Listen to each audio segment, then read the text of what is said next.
एक एक जानवर बदला लेगा बंधुओं। ये कर्म है। जब तीर्थंकर जैसे पिटे हैं तो तुम किस खेत की मूली हो, तुम बहुत बहुत मामूली हो बंधुओं। जान जान करके, जब तक ज्ञान नहीं हो जब तक सब चलेगा, उसका कर्म बंध कम होता है। क्योंकि पूज्य उमा स्वामी महाराज ने अपने तत्वाल सूत ग्रंथ राज में एक सूत्र लिखा है, तीव्र मंद ज्ञाता ज्ञात भावाधिकरण वीर तक विशेषा।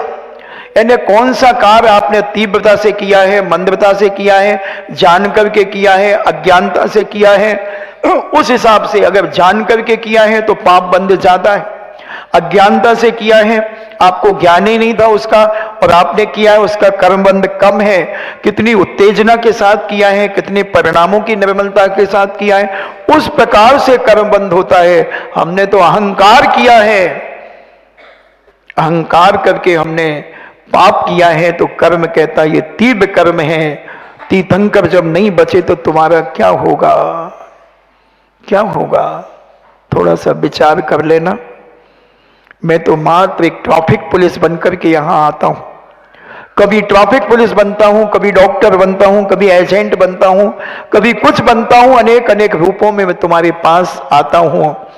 तुम्हारा दुश्मन बन के भन नहीं आता, तुम्हारा हितकारी बन के आता हूं, तुम्हारे कल्याण के लिए आता हूं, तुम्हारे पाप छुड़ाने के लिए आता हूं, तुम्हारी वासना को कम करने के लिए आता हूं, तुम्हें सद्मार्ग दिखाने आता हूं, तुम्हें चरित्रवान बनाने आता हूं, तुम्हें गुणवान बनाने आता हूं, तुम्हारी जिंदगी को उठाने आता हूं कि तुम सद्मार्ग में चल करके अपनी अपनी और अपनी समाज की दिन दूनी रात चौगनी गरिमा और इज्जत बना करके तुम रहो। इसलिए मैं आता हूं। मुझे बोलने की कोई बीमारी नहीं है, कोई बीमारी नहीं।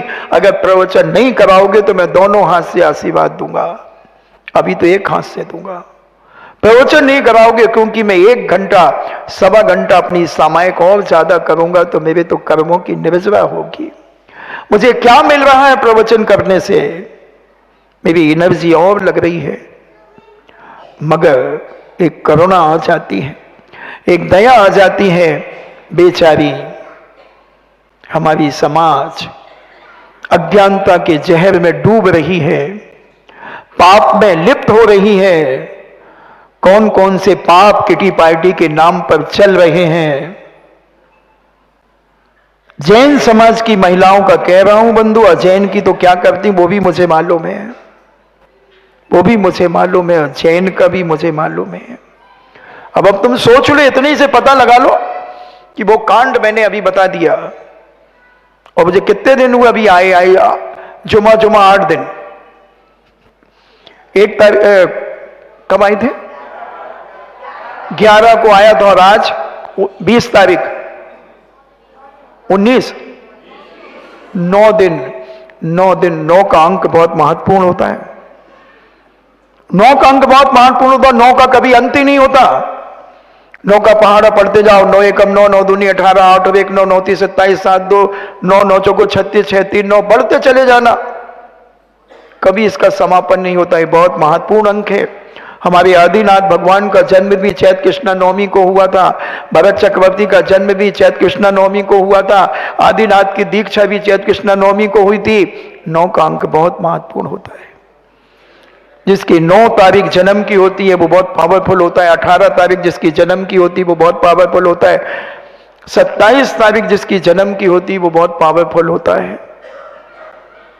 9 का अंक एक अलौकिक, वो किसी से पराधीन नहीं होता। 9 का अंक वाला बिंदास रहता है,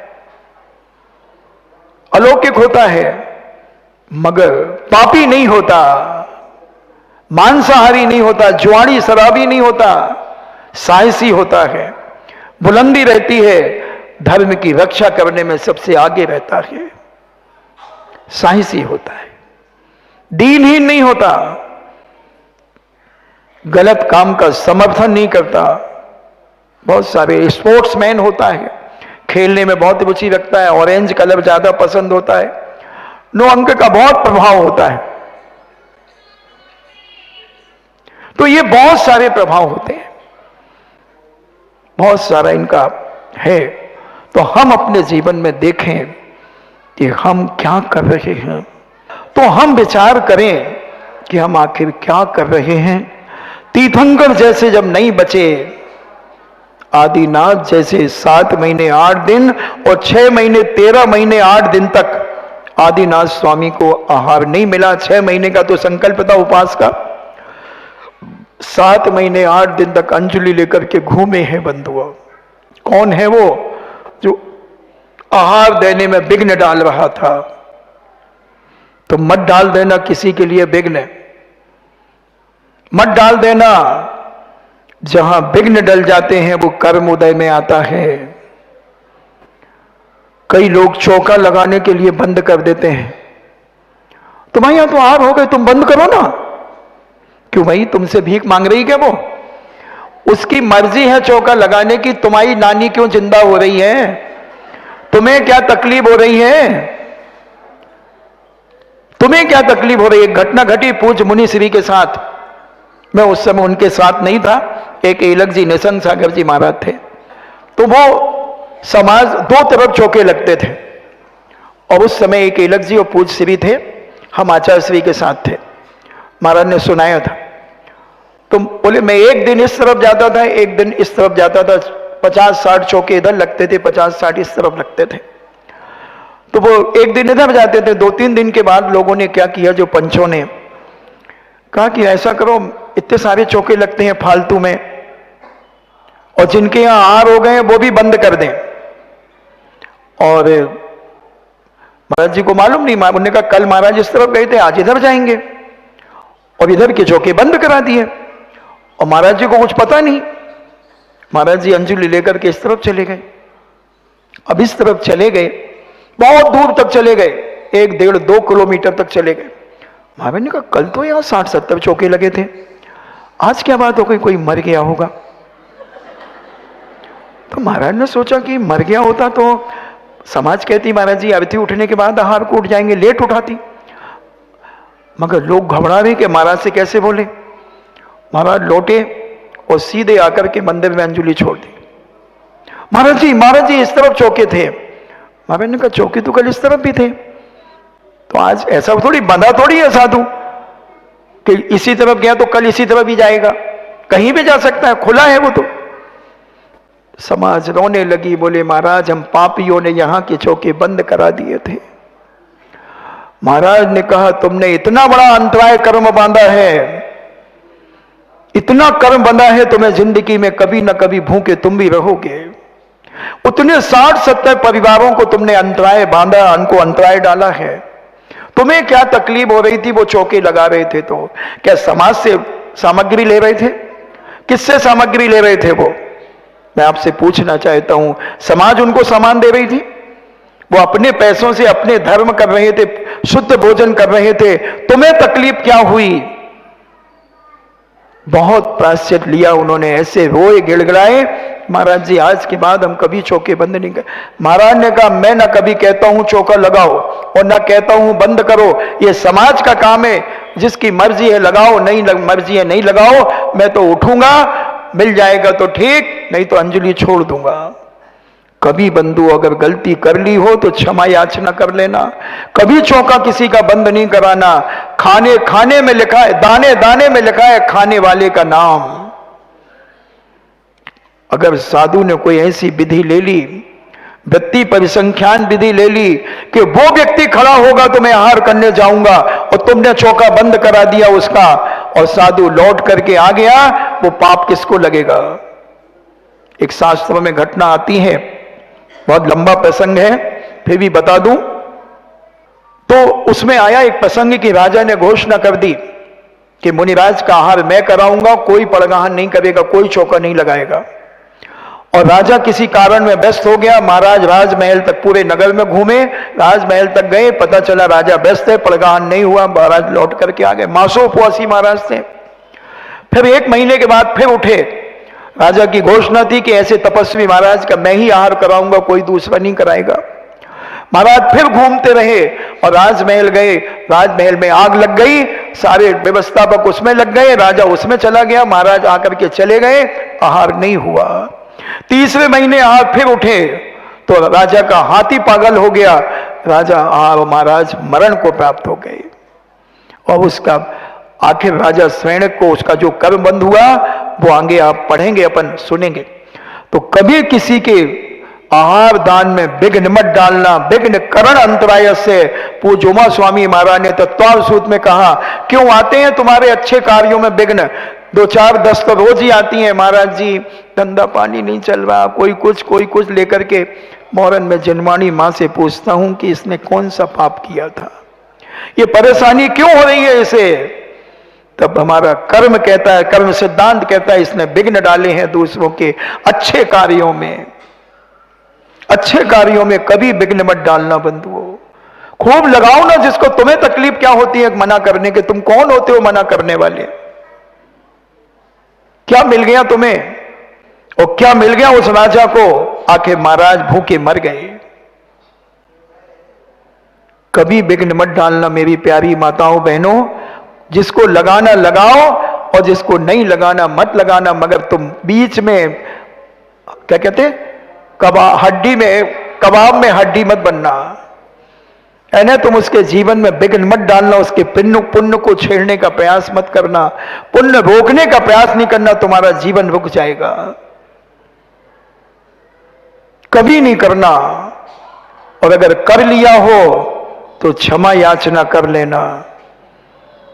जैन दर्शन प्रायश्चित भी देता है, प्रायश्चित भी करता है। तो हम समझें वो 500 मुनिराज घानी में पिले समर्थन करने पर। पाप का समर्थन मत करना, पुण्य का समर्थन करना, पुण्य की अनुमोदना करना। वो पुण्य बंद कराएगा और पाप का समर्थन किया तो दुर्गति में ले जाएगा। लोभी गुरु लालची चेला होए नरक में ठेलम ठेला। इसलिए इन पापों से बचो और समाज को इज्जतदार बनाओ। ये किटी मिटाओ, मिटाओ। अगर नहीं मिटाओगी तो तुम में से भी कोई की घटना वही होगी, होटल में मिलेगी।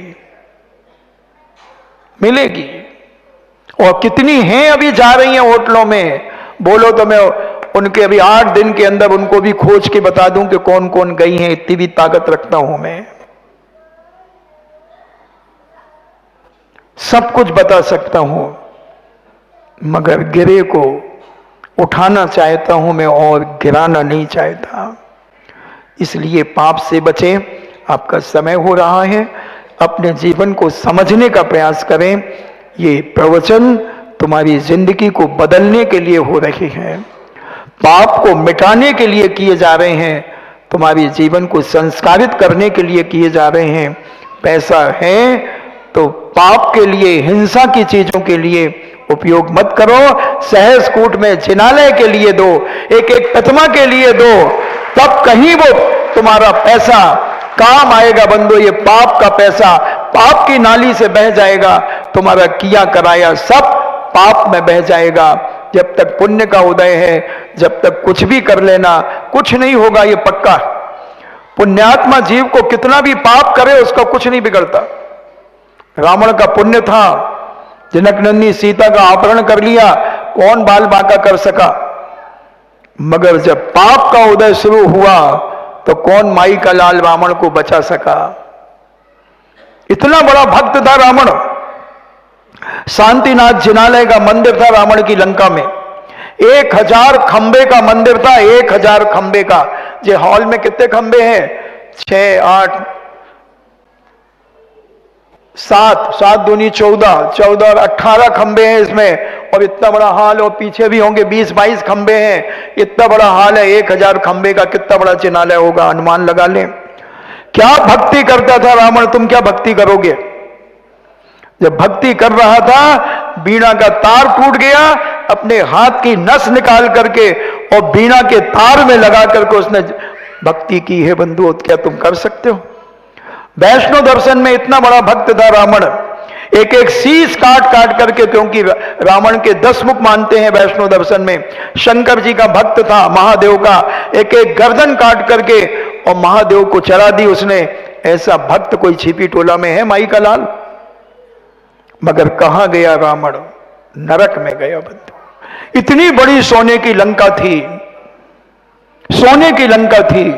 तुम्हारा तो एक कमरा भी सोने का नहीं होगा, पलंग भी सोने, नहीं सोने का पलंग तो है मगर सोने का पलंग नहीं है। क्या हुआ इतने बड़े रईस का? क्या हुआ?